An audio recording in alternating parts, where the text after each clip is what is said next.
Hello and welcome back. I am Vandana and we are learning GK of class 7. This is EduWrite series by Amit Publishing House and here is the book Knowledge Navigator, your GK journey. Today we are going to start with chapter number 34, Magic of Hands.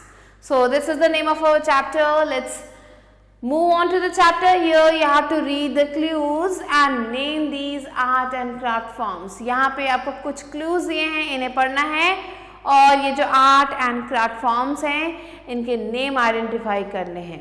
So here comes the first clue. It is the art of paper folding which is traditionally associated with Japanese culture.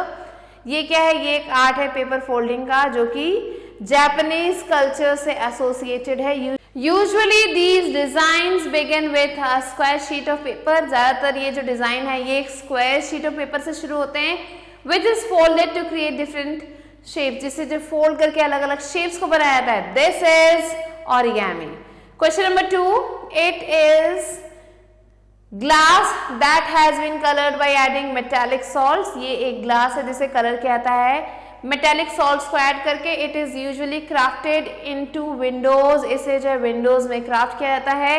Where small pieces of glass are arranged to form pattern. जहां पे छोटे छोटे pieces जो है glass के उन्हें use किया जाता है पैटर्न्स को क्रिएट करने के लिए. And it is stained glass. Now question number 3. It is a visual art related to writing. ये एक विजुअल आर्ट है जो कि राइटिंग से रिलेटेड है. And it involves the design and execution of letters. ये जो है इसमें आपको डिजाइन मिलेगा, एग्जीक्यूशन मिलेगा लेटर्स का with a broad tipped instrument. जहां पे एक ब्रॉड टिप का इंस्ट्रूमेंट यूज किया जाता है. डिप्स्ड पेन और ब्रश. यहाँ पे डिप्स्ड पेन या फिर ब्रश यूज किया जाता है अमंग अदर राइटिंग इंस्ट्रूमेंट्स, दूसरे राइटिंग इंस्ट्रूमेंट्स के बीच में. And it is calligraphy. Question number 4. It is sometimes called art pottery. इसे कई बार आर्ट पॉटरी कहा जाता है.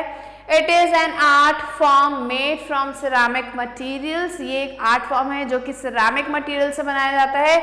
विच में टेक द फॉर्म ऑफ आर्टवेयर, जो कि आर्टवेयर का फॉर्म लेता है. टाइल्स, फिगराइंस, स्कल्पचर्स एंड टेबलवेयर, ये सारी चीजें इसमें आती हैं. And it is ceramic art.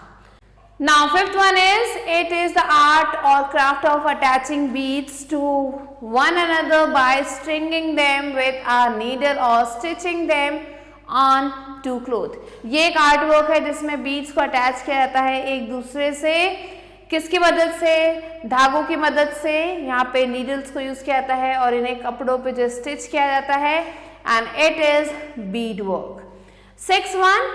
It's name means chewed paper. इसका जो नाम है इसका मतलब है chewed paper in French. And it is a composite material made of paper. ये कॉम्पोजिट मटीरियल है जो कि पेपर से बना हुआ है, पेपर पीसेस से और पल्प या फिर पल्प से बना हुआ है. Bound with an adhesive such as glue, starch और वॉलपेपर पेस्ट. तो इसमें जो है या तो ग्लू यूज किया जाता है, स्टार्च यूज किया जाता है या फिर वॉलपेपर पेस्ट को यूज किया जाता है. It is paper.